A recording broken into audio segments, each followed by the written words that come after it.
रहीम अस्सलाम वालेकुम स्टूडेंट्स, कैसे हैं आप सब। मैं उम्मीद करती हूँ कि आप सब अपने घरों में बिल्कुल खैरियत से होंगे। यूनिवर्सल हाई स्कूल ने कोरोना प्रॉब्लम की वजह से ऑनलाइन लेक्चर का आगाज़ किया है। उस हवाले से मैं आप लोगों की साइंस टीचर मिस बेनिश क्लास 7 से, ये मेरा लेक्चर नंबर 9 है।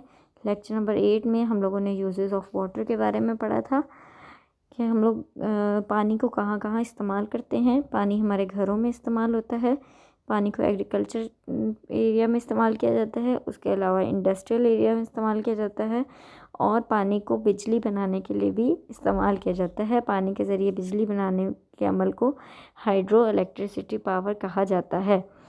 इसके साथ साथ हम लोगों ने ये भी पढ़ा था कि पानी को हम लोग आम रूटीन में किस तरह से बचा सकते हैं। इसके साथ मैंने आप लोगों को एक होमवर्क दिया था जिसमें क्वेश्चन था how can we preserve water, यानी कि हम पानी को किस किस तरह से बचा सकते हैं। तो उसका आंसर है turn off the tap when you brush your teeth और take water in the tumbler, wash fruit and vegetables in a bowl, do not wash dishes under running water, only use washing machine with a full load, if you have a lawn, water is early in the morning or late in the afternoon so the sun could not evaporate the water. Check regularly the leaks in water pipes and get them repaired immediately. जी, ये आप लोगों का homework था। मैं उम्मीद करती हूँ कि आप सब बच्चे अपना होमवर्क कर लिया होगा, लेकिन अगर किसी बच्चे को कोई प्रॉब्लम आई है तो आप यहाँ से अपना होमवर्क टैली कर लें और अपने होमवर्क की करेक्शन कर लें।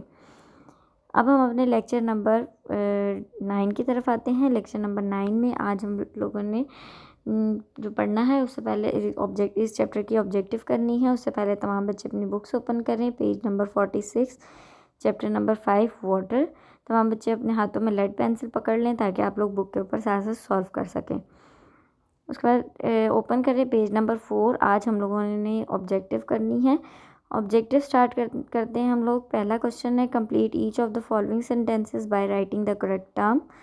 पहला है जी large sheet of ice are called, यानी कि बर्फ़ की बड़ी बड़ी जो लेयर्स होती जब बन जाती हैं तो उनको क्या कहा जाता है, that is called the glaciers. Number 2 है the process of removal of impurities of water, यानी कि पानी के अंदर से the process of removal of impurity of water, पानी के अंदर से उन ज़रात को ख़त्म करना जो कि पानी को गंदा कर देते हैं, उस पूरे अमल को क्या कहते हैं। तो इसका आंसर है प्योरिफिकेशन ऑफ वाटर। आप पूरा लिखेंगे प्योरिफिकेशन ऑफ वाटर। नंबर 3 है river, lakes and ponds are the source of, यानी कि ये तमाम चीज़ें जो हैं वो किसका ज़रिया है, ये तमाम चीज़ें फ्रेश वाटर का ज़रिया हैं। नंबर 4 है harmful and unwanted substances in water, पानी के अंदर वो अशिया जो कि हमारे लिए नुकसानदेह हो सकती हैं उनको क्या कहते हैं, that is called the pollutant. ये पॉल्यूटेंट की डेफिनेशन है। Number 5 toxic gases in the air react with rain water to make, यानी कि ख़तरनाक जो गैसेस हैं वो ऊपर हवा में जाके बारिश के पानी के साथ कतरों के साथ मिलकर क्या बनाती हैं, that is called the acid rain. Acid rain में चेंज हो जाती हैं। नंबर 2 है in circle the correct answer in the following, हम लोगों ने करेक्ट आंसर को सर्कल करना है। नंबर 1 है drinking water source can be contaminated by, हमारा जो कंटेमिनेटेड का मतलब होता है आलूदा, तो हमारे पीने वाले पानी को आलूदा करती हैं। Number 8 natural materials, number B run off from the field and roads, number C forest, number D mountain. इनमें से कौन सी चीज़ है जो हमारे पानी को सबसे ज़्यादा गंदा करती है, तो इसका आंसर है option B run off from field and roads, यानी कि जो पानी खेतों में से और जो है सड़कों पर से बह के आ रहा होता है, जो कि पॉन्ड्स में गिर रहा होता है या लेक्स वगैरह में गिर रहा होता है, वो सबसे ज़्यादा पानी को आलूदा करता है। नंबर 2 है what percentage of the earth water supply it's fresh water, fresh water कितने हिस्सों पे पानी का कितना हिस्सा, ज़मीन का पानी का कितना हिस्सा फ्रेश वाटर पे फ्रेश वाटर है। नंबर ए है 3%, नंबर बी है 5%, नंबर सी है 10% और नंबर डी है 15%। तो इसका आंसर है ऑप्शन ए 3%। थर्ड है we can get the purest from the form of water, हम सबसे ज़्यादा साफ़ पानी कौन से प्रोसीजर से हासिल कर सकते हैं। नंबर ए है by boiling point, number B है बाय डिस्टिलेशन प्रोसेस, सी है फ्रॉम ट्यूबवेल्स, डी है फ्रॉम रिवर्स। तो सबसे ज़्यादा प्योर वाटर जो है, प्योरिफिकेशन के अमल में सबसे ज़्यादा प्योर वाटर जो है वो बाय डिस्टिलेशन जो है वो हासिल किया जा सकता है। तो इसका आंसर है ऑप्शन बी।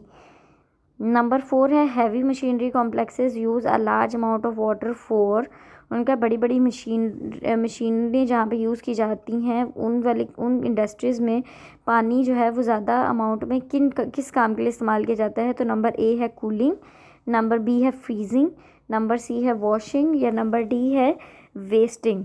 तो इसका आंसर बनता है ऑप्शन ए कूलिंग, चीज़ों को ठंडा करने के लिए इस्तेमाल किया जाता है। नंबर 5 है which one is not the source of water pollution, इनमें से कौन सी चीज़ जो है वाटर पॉल्यूशन की एग्जाम्पल या ज़रिया नहीं है। Number A human waste, number B industrial waste, number C fertiliser, number D rain water.